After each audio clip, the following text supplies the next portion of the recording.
Oo, nakikita natin yung promises niya sa campaign period na talagang he's an action man at ginagawa niya ito para sa taong bayan. Na number one sa kanyang agenda ay yung illegal drugs problem. At nakikita naman natin ngayon kung paanong hundreds of, tens of thousands ang sumusurrender ng mga drug addicts, drug pushers all over the country. At may takot na ang taong bayan na gumagawa ng katiwalian na kailangan tumuwid na ang kanilang daan. Hinikayat naman ng butihing pastor ang taong bayan na ilagay lamang ang kanilang tiwala sa Diyos at kay Pangulong Duterte. Magtiwala tayo, unang-una sa Panginoong Diyos na naglagay sa ating presidente sa kanyang kinalalagyan ngayon. And I can tell you without a shadow of a doubt that the president's heart is all for the people. And he has the best intentions for the country. Gusto ko lang mag-clarify yung ibang mga bagay na lumitaw sa news. Yung number one, yung ako ay nagtampo. Hindi po dapat yun ang word. Kasi hindi po ako nagtatampo kay Mayor. Dahil sa pangyayari na sinabi doon sa news. Mali po yung word na tampo.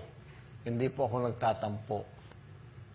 In fact, si Mayor napaka-busy, 24 hours, na-collapse na nga halos nung isang beses. Kaya nga, alam natin yung kinalalagyan niya ngayon na influx ng mga tao sa loob na gustong makipagkita sa kanya. Pangalawa naman, sapagkat alam nilang malapit ako kay Mayor, marami din ang mga taong lumalapit sa akin at tumatawag sinasabi yung kanilang mga concern sa akin. Wala naman akong pakialam doon, sana, pero sinasabi ng mga tao yung mga concern nila. Kaya gusto kong yun ay ma-input din kay Mayor. Pero dahil sa napaka-busy talaga, naunawaan ko po yun mga kababayan na hindi pwedeng kagad-agad makausap si Mayor. Kaya sinasabi ko sa mga tao na dumiretso na lang. Pero ang iba, gusto talagang sa akin dumaan dahil alam nilang malapit daw ako kay Mayor. At sinabi ko naman sa kanila na ako ay wala doon. Pwede ninyong sabihin sa akin at kung magkaroon ng pagkakataon, magkausap kami ni Mayor, ay masabi ko sa kanya yung mga concern nyo sa mga ginagawa nila doon. Yun ang tunay doon. At sinabi kong, wala ako doon, hindi ako kasali doon. So, kung pwede dumiretso kayo, pero yung iba talagang dito sa akin pumupunta. So, ang input ko doon, gusto ko na maiparating kay Mayor yung mga bagay na yon na hanggang ngayon na hindi ko pa naiparating. Naunawaan ko yun sapagkat ako ay, si Mayor ay masyadong busy. At yung mga pagkakataong yon, nung mga ilang araw, masyado nang busy, at ilang araw din, busy din ako dito, tumatawag, at hindi sila naniniwalang hindi ako makipag-usap kay Mayor, o hindi sila naniniwalang hindi ko nakakausap si Mayor sa yung mga concern nila. Sabi ko sa kanila, hindi talaga kasi busy sila at hindi naman ako nakasali doon. Pangalawa, yung pagkatapos noon, ako ay nagkaroon ng chance na sana makausap si Mayor pero na-cancel yung schedule doon sa Prayer Mountain. So, mula noon, ako ay nagkaroon ng schedule for prayer and fasting. Prayer and fasting for the nation and for Mayor and for the leadership of our country. malalim yung aking tinatawag na prayer and fasting. Talagang deep prayer and fasting na hanggang ngayon nga hindi pa ako masyadong nakakain ng mabuti. Ngayon nga lang ako lumabas at ang unang-una ay kayo ang aking nakaharap.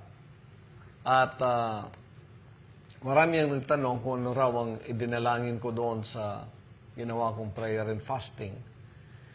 Ang ginawa kong prayer and fasting ay panalangin para sa ating bansa at para sa ating bagong darating na leadership sa pamumuno ni Mayor, na sana ang bansang ito ay tulad ng inaasahan natin, darating na sa tunay na pagbabago at pagpalain niya ang bansa natin sa bagong pamamahala. Lalo na ng aking kaibigan na siya ang magiging pamuno natin.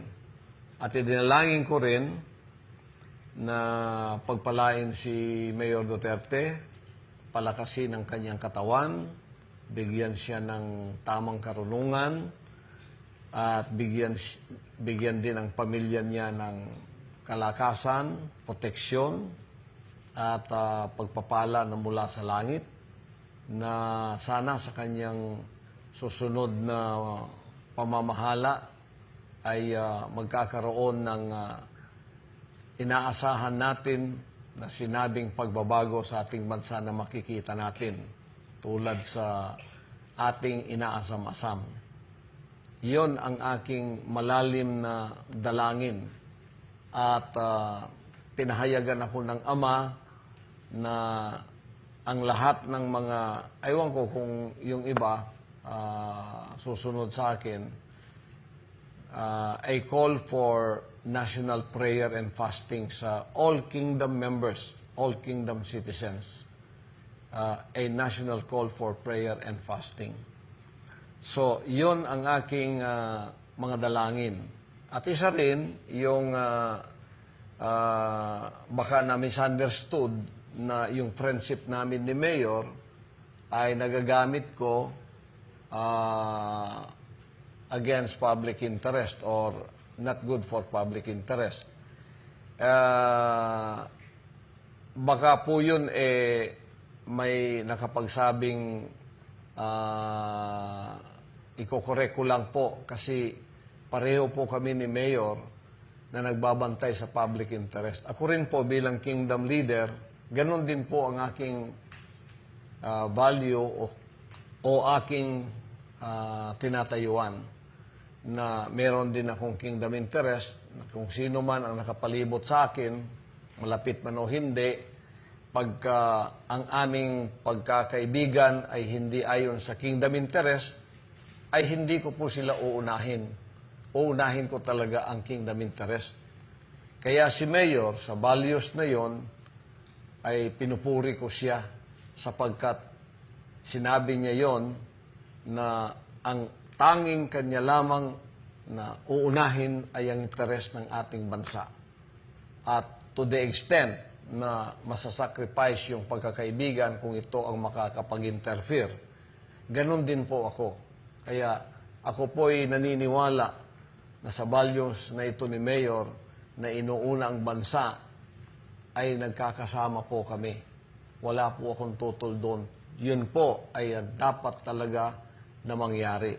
Kahit na ako, kahit kaibigan ako, kung ako ang nakakaharang sa national interest ng ating bansa, ako na mismo ang aalis, ako na mismo ang iiwas upang hindi ako makahadlang doon sa national interest na ngayon ay tinitingnan ni Mayor, hindi bilang Mayor lang, kundi talagang isang pamuno ng ating bansa. So, kung ano po yung mga naririnig natin na mga misunderstandings o kung ano man yung mga naririnig nating mga controversies na kung minsan ay namin misinterpret, yan po ay mga maliliit na bagay lang. At Ako, ang pakikipagkaibigan ko kay Mayor, mula't mula pa hanggang ngayon, lalo na, ay magpapatuloy at aasahan po ninyo na ako at ang Kingdom Nations Ministry ay magpapatuloy na mananalangin sa success ni Mayor Duterte bilang ating bagong Pangulo. Sinabi ko na nga, noong nandito kami, nung nanalo siya, sabi ko ngayon, na panalo na si Mayor, ang susunod natin na idalangin ay ang kanyang success. Na kung bibigyan siya ng Diyos, Ama, ng 6 na taon upang siya ang mamuno sa atin, ay magsasaksid lahat ang kanyang gagawin.